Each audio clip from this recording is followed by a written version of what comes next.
Let's talk about the future of the Pacers at the center position, not because they don't have centers right now, but because how they build out that position going forward is going to be extremely tricky and important for the Pacers this season. Myles Turner, Isaiah Jackson, money, all sorts of important stuff. Other guys out there. We get to it all today with Rhett Bauer on the Locked On Pacers podcast.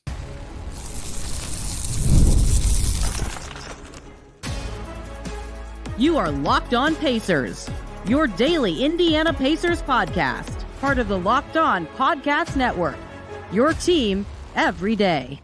What up, y'all? Happy Wednesday and welcome into another edition of the Locked On Pacers podcast, where we, of course, talk about the Indiana Pacers. As always, my name's Tony East. I cover the team for Forbes and SI, and today we're talking all things center position for the Pacers, and you will understand why very early in this conversation, because this is, to me, for lack of a better term, the most in-flux position on the roster. They have stability either via length of contract or options at every other position. Center is kind of up in the air despite having talent at the spot already with Myles Turner and Isaiah Jackson and developing James Wiseman behind him.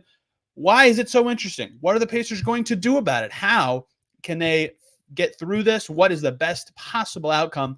Rhett Bauer and I break it all down, looking at why the upcoming season is going to matter, why future finances are a big deal, how this could actually sort itself out for the Pacers, and decisions that are made at other positions, how it could affect the center position for the Pacers going forward. It all makes sense as the conversation progresses. Hope you guys enjoy. Let's just get right to it with Rhett Bauer. Well, this must mean that the Pacers just won or lost a series, because Rhett Bauer is back, and that was his role for the month prior to this, as the Pacers won 2 series and lost 1. He was always the closer. Today, we are not talking about playoff basketball, but we are talking about, to me, the most interesting roster storyline for the Pacers now going forward, and that is the center position. Point guards. Tyrese Haliburton locked up. Andrew Nembhard at least 1+ more years, and you could call him a 2-guard if you want. Well, great. Ben Mathurin and Ben Shepherd are also there, and Aaron Nesmith's on the wing, and Jarris Walker's a forward, and Siakam is a forward, and Obi Toppin's a forward. Great. They're set. Myles Turner's a center. His contract's expiring. Isaiah Jackson's a center. His contract's expiring. James Wiseman is a center.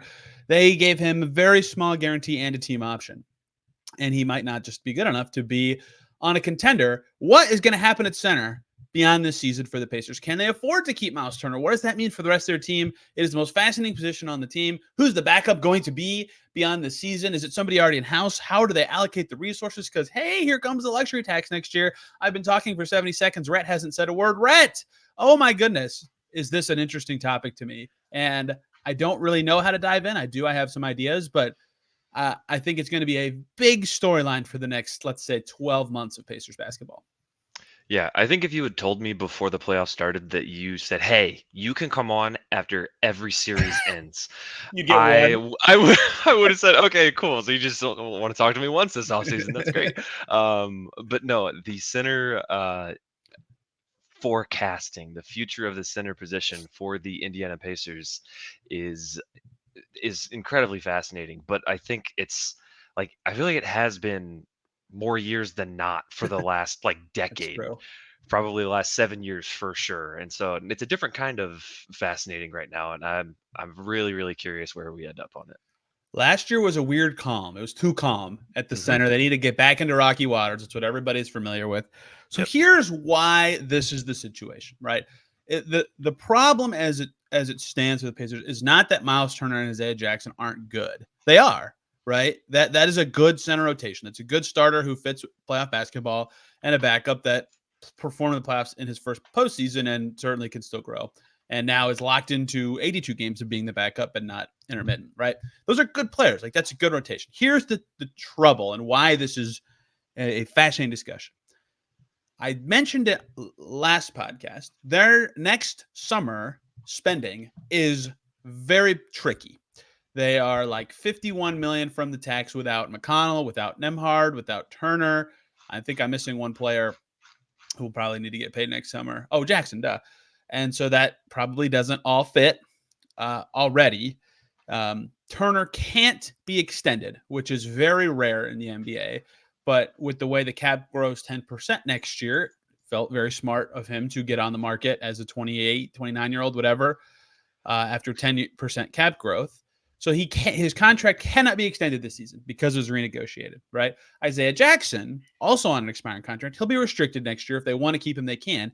But extending him is functionally very difficult, not because he's not worthy of a new contract, but because of the same thing I said earlier. They're taxed next year. They have to be careful about throwing out extensions now unless they're so confident in the player. And so, yeah, it's possible that Isaiah Jackson has a longer deal before the season starts, but I would certainly not predict it. And so they are heading into a reality, in my head at least, of they're going to enter next summer with, unless James Wiseman's awesome, no centers on the team who are rotation quality and limited resources to actually keep centers and keep the rest of their team. And the answer could to this entire discussion be pay Myles Turner, figure some other crap out with the guards that I mentioned earlier. But that is why it's so fascinating to me, because they might not be able to decide. Myles Turner could go somewhere else if he wants. He'll be an unrestricted. He is guaranteed to be an unrestricted free agent. And they just saw I'm talking so much, right? I'm so sorry. And they just ran through the playbook of how to keep guys with Siakam, and they could do it again, but they have so much to decide, and they have absolutely nothing committed to that position. And I think that is fascinating. Do they need to make a trade now for a center? Do they need to figure out what centers are going to be out there next summer? How much are they going to do the game plan with Myles Turner, making sure he feels like this is his home after 10 years playing here? That's crazy. How is this all going to work out? I have no idea. It's endlessly fascinating to me. When you said we were talking about this, I started thinking about all the things, and I was trying to. It's like, okay, there's 3 things I'm paying attention to, and then I was like, well, there's 5, but then there's like both sides to 3 of those 5. There's like 10 to 12 things that are going to factor into the center position, and the Pacers are in control of like 2 of them, and that those 2 are the playing time for Jarris Walker and Isaiah Jackson. Yes. Like those are the deciding factors for this season that the Pacers can control, because beyond that, it's what does Myles Turner want to do with his career? What are other teams valuing Myles Turner as? What other players are available on the market that might impact how the Pacers spend money going forward? Yeah. What's Andrew Nembhard want in an extension? Like, the Pacers can't control that if it's over a certain number, which makes his potential restricted free agency later on more crazy. Like, Isaiah Jackson plays is going to matter. How valuable is he? And then if all those young guys play a bunch, either they prove that they're good, which means you have impact players on cheap deals, which is awesome, means you can spend more, but that means they're going to be more expensive very, very soon, which puts you in trouble. If they don't play well, then you have distressed assets that make it hard to trade them and get other things in the building. And then you are going to be even a more shallow team, which means your starters are going to play even more. And do you want to have to pay Myles Turner to the degree that he's going to be relied on to, like, for his contract to remain a value? Because if he's getting like the $25-ish million a year mark, we'll get to that. Yeah, that's $115,000 between your point guard, power forward, and center, and that doesn't even get into the other players that are still under contract. Like, I don't know if they would extend him right now for a number he would sign for, even if they could. That is a good question. Yeah, that is why I laid this out yesterday. And finally, tomorrow's podcast with Yossi Goslin is going to be all about next year's tax for the Pacers. He's the best. So the reality is, I just reran it to make sure I'm not crazy. If you take away Myles cap hold, doesn't matter with cap holds. If you take away Myles next year, take away TJ next year, take away Isaiah next year, assume declined team options for James Wiseman and Kendall Brown, take away Andrew Nembhard so he would enter restricted free agency.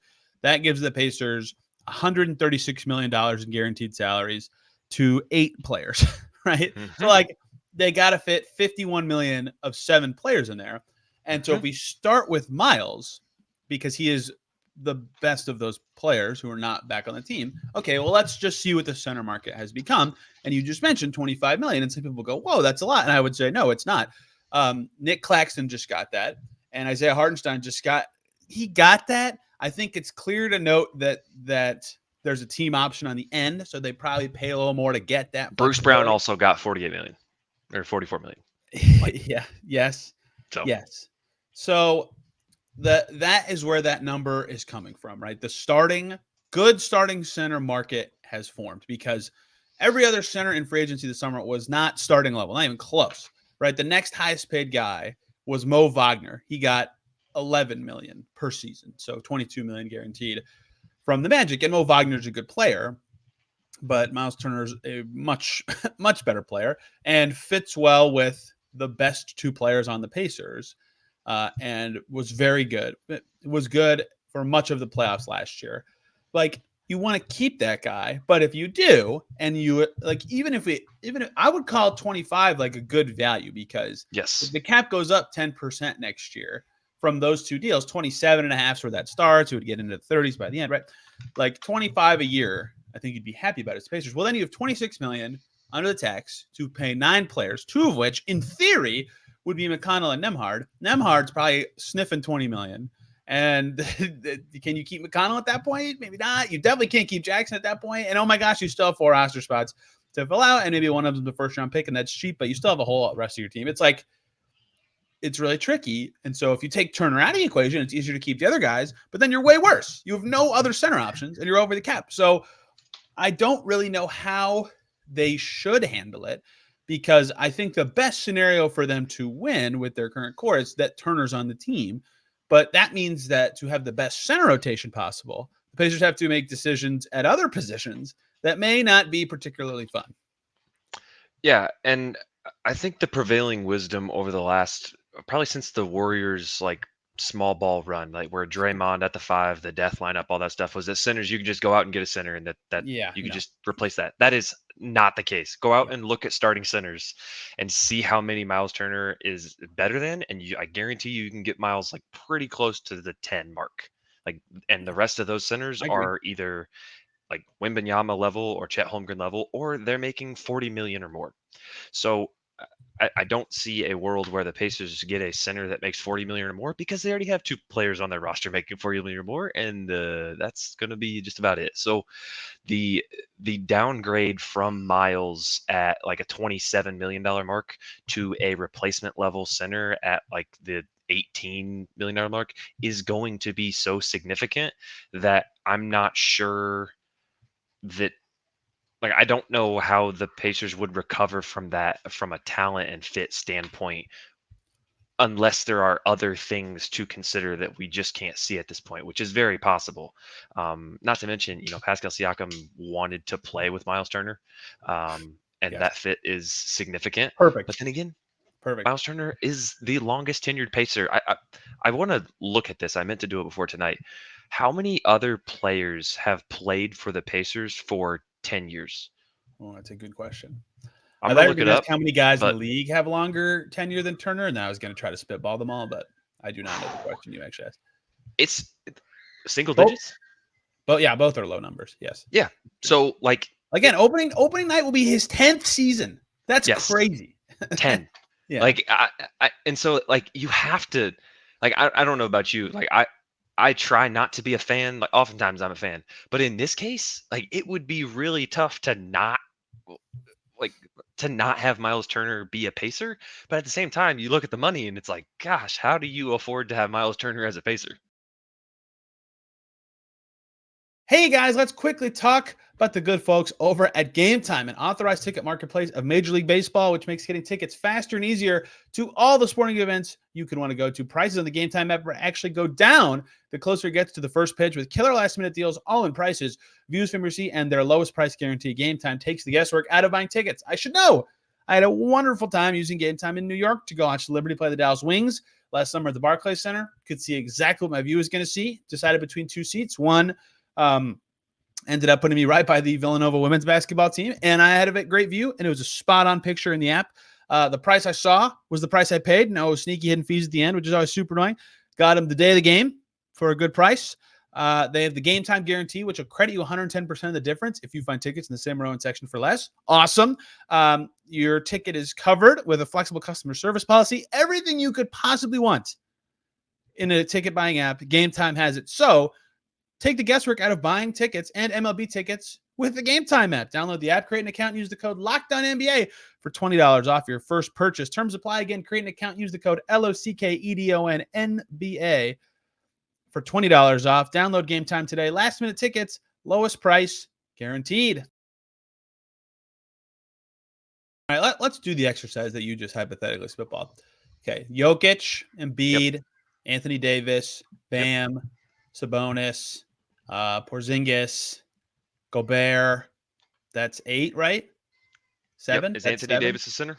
Yeah, I put Anthony Davis in there. So Okay. then you're in a tier of like Jared Allen, Miles, Claxton, uh, Towns. huh? Towns. Wemby, obviously, I missed him. I have a salary thing in front of me. Towns Oh. is 4 or 5. So he's in this group somewhere between 8 and 12, right? So Mhm. you could easily call him a top 10 center. And you're right. The Warriors broke everybody's brains because they were so talented, but Horford and Porzingis and Gafford and Lively were perfect centers for that team. Right? You have to have the right center for what your team is. And Chat was great because he can do 5 out for a team that plays 5 out. And Jokic is the best player in the NBA. Like all these teams that made deep runs have. Mitch Robinson just got a bunch of money from a different team, right? All the teams that made even the conference semifinals have good centers that fit their style. Myles Turner is a good center that fits the Pacer style. So maybe we're overthinking this, and the answer is just pay Myles Turner and make other decisions elsewhere.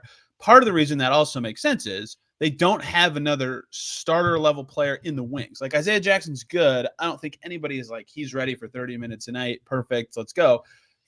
Good backup centers are good backup centers. I don't mean this to disparage Isaiah Jackson. He deserves a second NBA contract that pays him more than he makes right now, but he's not a starter level player. The other problem is next year's free agency class at the 5 is interesting. There are some names on the list. Yes, there are. Rudy Gobert is going to opt in, most likely. Brook Lopez is not as good as Myles Turner anymore. He's 37. Clint Capella is not as good as Myles Turner. Naz Reid is a different kind of player. I think Turner's better than Naz Reid, but I think Naz Reid's good. And he's going to, he also has a player option. He'll probably opt out, but he'll get paid. And then you're down to Steven Adams, Zubac. I mean, it's the drop off. Yeah, the drop off in Looney is like the Warriors are thinking like, no, we don't want him for $8 million, right? Like, it's a quick drop. So the pivot to just like, let's just use the mid level on a different center that's not Myles Turner also doesn't sound like a good idea. That sounds like making your team worse. The trade market for centers on reasonably priced deals. Well, go, listener, if you would like to explore, go try to find one. Go try to find a center that makes not crazy money that would be available right next summer. Also a hard exercise of good players because all the answers that you could squint and say maybe that guy, they're like locked into their team or they're good. There's a reason they're not actually available. So it's really hard to figure out what the Pacers should do if they were looking for alternatives. And I don't even think they should be looking for alternatives. So that brings me to the fact that the Pacers have to think about this season that they're going to have to pay Myles Turner next year. So that already makes their backup center spot tricky. And if Turner shows that if they land on that decision, it's out of their hands. Turner can decide to sign elsewhere. Then they have to figure that out. He can't extend. Like, it's all very convoluted and overlapping. I think that their goal to start this season should be to see what you can get from the young guys and then be more aggressive in really pushing to win games later in the season because you have essentially like the first couple months of the season to really see what the young players can do.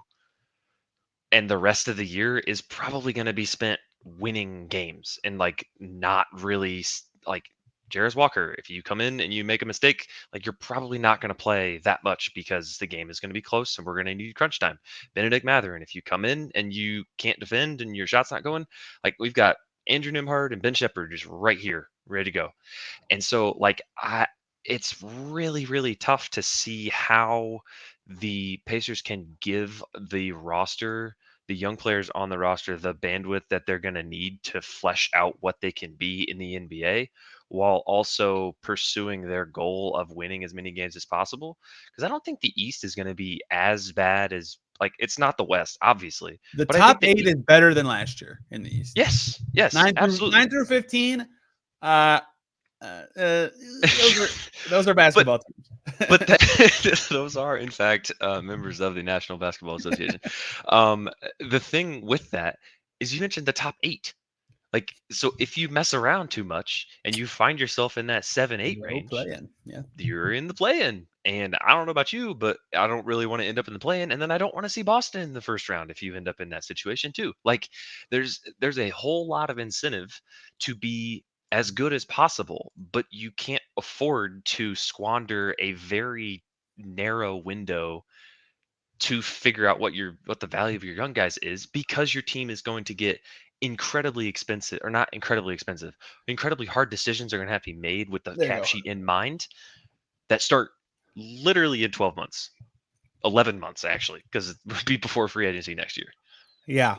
You're spot on about that. And like, so I've been talking about this. Like, that they did what I would have done this summer, but now they have to make the next step decisions, which it might just be one, but it's going to be one like, man, we have to do this, but this trade or move just hurts like hell to do, right? Like, it's going to feel like unpacersy or something, but they just have to do it. And it's hard to do that in a way that doesn't take back crappy salary or doesn't bring back players that won't play. Like, it's hard. You're right that it's a very tight needle to thread. And the center position is kind of the face of it because they still need a good center, right? They're trying to win now. So one solution we haven't discussed is just they pay the tax. I implore you to look at how much luxury tax payments the Suns and Celtics alone are going to be contributing to the rest of the NBA next season before that is your answer. Look, every fan should want their team to pay as much money for the roster as possible. That's the easiest solution to this problem we've put together. But I have my hunches on where this would go for any team that sniffs the line. And so they have to think about it. And I think the easiest answer for the starting spot is pay Turner. But hey, guess what? There's two centers that have to play at least. You need three to me. The Pacers have always had three. Well, let's say you do keep Turner. And maybe you do pay one of or both of McConnell and Emhard. You're cozy up with the tax. Well, hey, Isaiah Jackson is just still out there and needs his money. So can you fit him into that 51 million gap I talked about earlier? And that's right now. They could make trades. But if not, they need someone there too. And the budget would be tighter. So think worse than Isaiah Jackson, right? Maybe like what he makes now for a vet would be like similar production, but less upside. Like it, that also is hard. That is also a tricky route to deal with. And like, yeah, you can open up way more reasonable centers if you're just aiming for backups, right? Dwight Powell, Plumlee, Alex Len, like these guys are fine. You're fine if they're your backup. Mo Bamba, Daron Sharp. I think I'm the only person left who likes Daron Sharp. Like, I like Daron Sharp. He's fine. There will be guys, but it's like now you have to just there. And if you do that, then you can't, sign any mid-level players, and maybe it's harder to keep some. It's like it's just such an influx position. And so I think if you're the Pacers, your hope is that Myles Turner plays another season so good and healthy, right? I think it mattered a lot. He played 77 games plus playoffs last year. That's so obvious that he should be kept.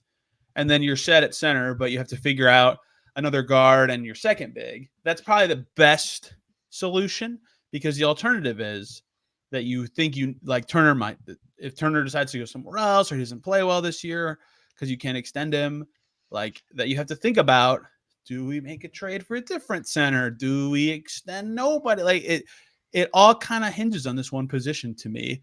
The only contract that I would hear people saying, ooh, that makes sense for the Pacers is Onyeka Okongwu, who has 4 more years at $62 million and is pretty young. Not sure he's like an awesome fit, but contractually that'd be a good fit. But how would that trade even come together? I don't want to really talk about fake trades, but I think the best case scenario for the Pacers to solve this discussion of what should they do at the 5 is Myles Turner has the exact same season, if not a little better, that he just had.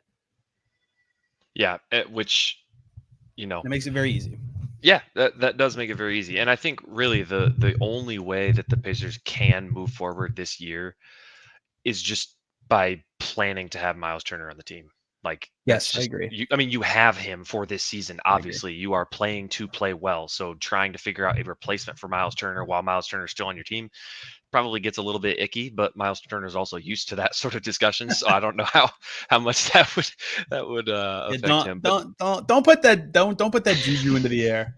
I would I not do trade not want to Myles deal with Turner. that again. That was I like would not. I every would third not. episode of Locked On Pacers for 3 years was like, well, they Oh, have 2 centers. yep. Yep. Shout out Gordon Hayward.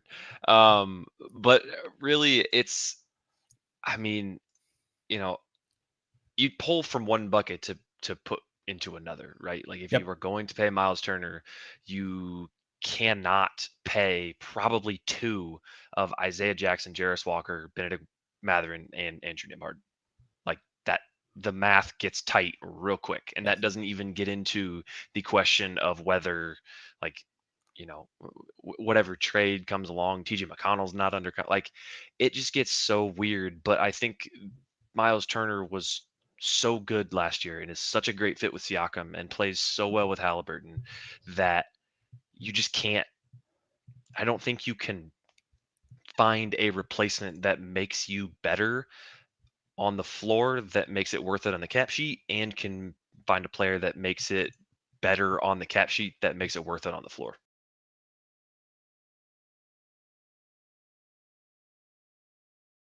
And another factor in this is like pretend there's like Pascal Siakam and Haliburton run into each other and they're both out for the season after like 20 games or something stupid, right? So the Pacers' goals change dramatically.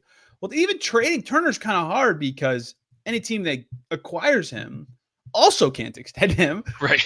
right? And he's good, so it'd be good teams, but a lot of the best teams have their center because center's like very stylistically important to teams, right?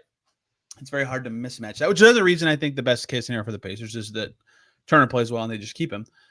Mm-hmm. So it's really, this season has a lot of Myles Turner in it, and they need it to go well or pretty close to last year, so they can feel good about paying him and taking from another bucket, like you said. And I keep talking about the tax next year because that's probably their biggest hurdle. After the cap grows another 10%, it'll be a little easier. But you're right. Even if, let's say they squeeze it in, they can keep all of Nembhard, McConnell, and Turner. They did it. Oh gosh, now we got to pay Mathurin. Like it just never stops. It never stops for them. So that's why nailing it's so important, and why finding, if they can, a cheap, good backup with a long contract would be awesome. But that's hard to do. Everybody wants that. Is there any outcome from this season that would make you okay going for sort of like a Kevon Looney type? Uh, Like hey, let's get I said this about Jalen Smith. I was like, there is a world where Jalen Smith is the starting center, quote unquote, and then you just close with Siakam at the 5 because of the yeah, way the money looks out. So is there a world where Jarris Walker plays so well that him and Obi Siakam can and kind of, Siakam, yeah. Is and there a world where that happens? I don't see it no, personally because yeah, of the stylistic, exactly like what you said. There's and nobody who can match that. yeah, I agree. And I mean, like Obi worked at the 5 because he could like hang with Portis in that first round Yes. series, right? And we haven't really seen Siakam at the 5, and maybe Jarris can be a wrecking ball right away. But like part of that is they need someone to defend a 5. That's why you'd have Right. Looney or random center X Yes. is to do that. And it's very, you run into very few matchups where you're like, yes, good, we can defend the center, or Mhm. we have to close with random center X at the 5. And so Will you have the talent really across hard. the roster to make it so that another team will bend to you going small? And I don't think the Right. answer will be yes. Yeah, it's really hard to do. And maybe you're just like, well, who cares? Siakam at the 5, Toppin at the 4, guard it. Good luck. Like that, that worked against the Bucks. and it really, Turner was even a part of that stuff. They were the cross matching. Yeah. So yeah, it's a tough pressure point and a tough position. And I don't really know how they handle it besides hope Turner continues to play well. And even if he plays bad, you'd want to keep him. In fact, his price would possibly be lower. But when it's unrestricted, you just never know. So, Is there uh-oh. any You value smiled in, before you even started talking. This could go. because I This thought of could it go earlier. I was like, is there far. anything that will tie back to the renegotiation and extend about the money that he got in that the Pacers might be like, hey man, real quick, like check this cap sheet out real quick. I know you're gonna want 28. Can we do 25? Yeah, I don't think so. That was nice because that gave like technically, yeah, people look at his deal and be like, oh, he's only making 19 this year, but like he's really making 25 or whatever it should out to Yes. be.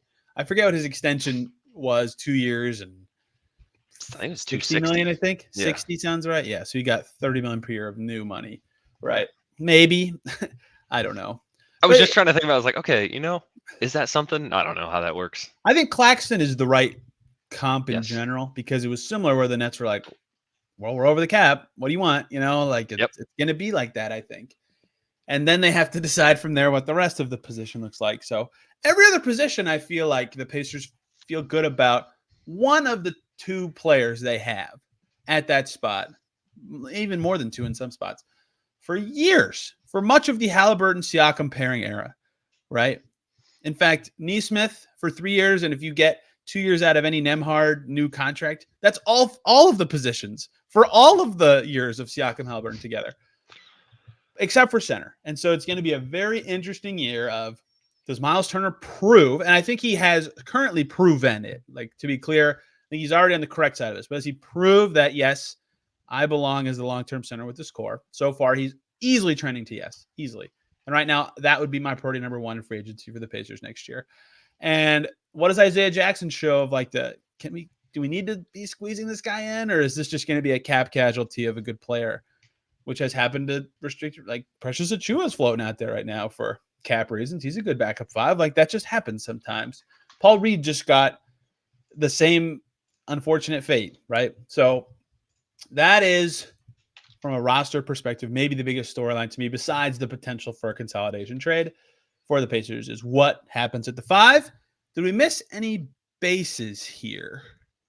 I don't think so. I think the only thing that I would say is that 5 starters, I don't know if this is the right way of looking at it, but average starters about 20% of the cap, wouldn't you say? Yes, agreed.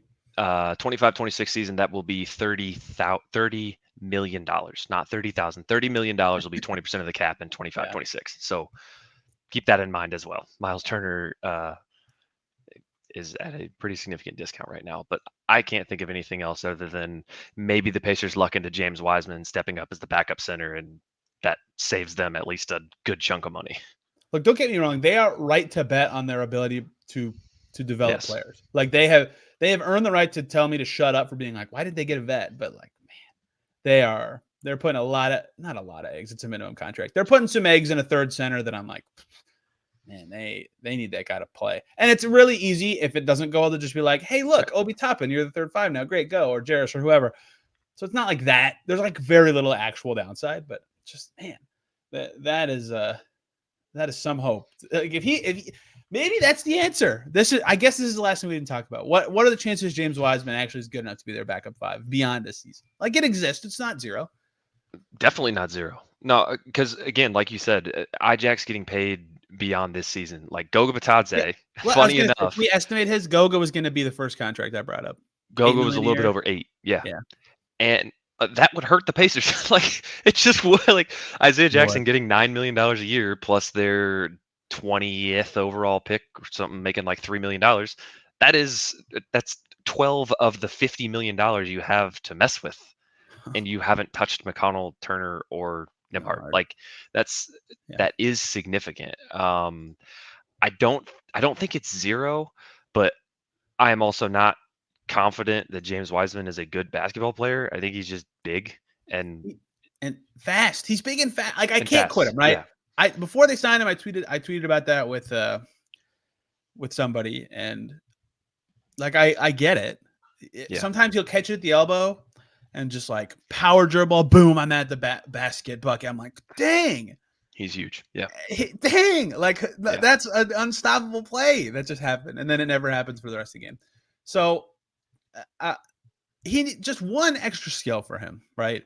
Any level of competence defending pick and roll, any range, like his average shot distance last year was less than 5 feet. Any passing, like any one thing, I'm like, okay, that could be a backup 5. Like I get it, but so far it's just been like, I'm huge, and that's fine. Like he's still huge, that's gonna work. But I don't know.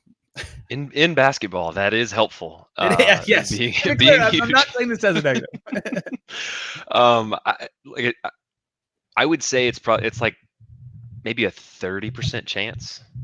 Yeah, that I would go a Because little lower than that, but that's close-ish. I'm just thinking, like, okay, if James Wiseman can be 50% of what Isaiah Jackson is, but he makes 20% of what Isaiah Jackson will make, that will be good enough for how tight these books are going to Yes, get. very true. And then if like you still have Obi Toppin on the roster, you still have Jarris Walker, you still have Siakam, like you can scrounge together enough. You could still go get a big for the minimum and go get. I'm sure Biyombo will still be out there at that point. Like just go get There's Biyombo. some guys who are just always like year to year, like, yeah, this is a good backup five, sure. Yep. Daniel Tice will be a free agent, funnily enough. Like, yes, he will. So to finish up with Ajax, just really quick, like worse than Mo Wagner, worse than Jonas. No, those guys got 11 million, 10 million, whatever. Better than Eubanks, better than Kevin Love, right? They got 4 and 5 million. So he's somewhere between that. And the only two centers in between that would be Drummond and Goga, who you said. Yeah. And Goga's a better comp, I think, because of his age. And Drummond got a player option. So, that 7 right now, I would say. And Jalen Smith just got 9 million. And right. That's another one. So that kind of range is what I'd be imagining would be available to him. And this depends on how he plays this year too.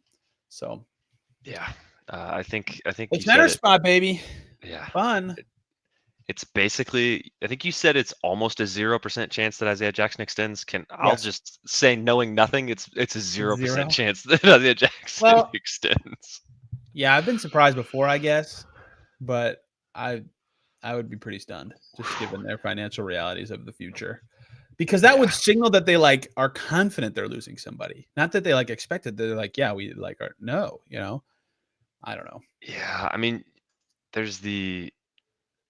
And no one I used to say this all the time, and then it's happened 3 times since I said it. We're like, no one ever extends for less than MLE, and then Nestor Little did it, and saying that, and then Peyton Pritchard did it, and then someone else did. I can't remember. Neesmith. Oh, yes, he did. He did. His was close. Neesmith did barely. So I used to think that was super rare. Now it just is a thing apparently. So I guess it's possible, but I'd put pretty low odds on it. I mean, just to be. We're on quite a tangent here, but if Isaiah Jackson did get extended, I imagine that would actually be more of a trade chip than anything. Because I imagine that if he got extended, it would not be for something that is so crazy. Poison pill makes those so hard to trade. Well, it's just the average of his extended salary and his current year salary. If the difference of that is not going to be significant, if he does get extended at 3 for 30, then you're looking at a $7-ish million salary to trade, and that's not that big of a deal. That's true. So.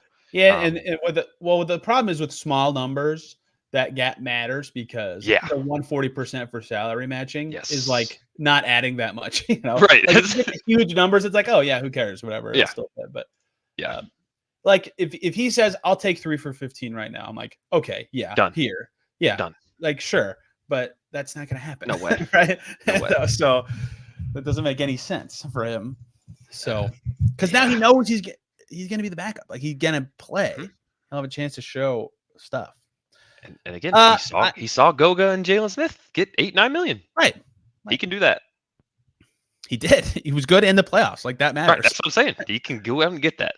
So things to keep an eye on for the Pacers center position. Obviously, would be the performance of their 2 likely rotation centers this year. But also a McConnell extension, an Nembhard extension.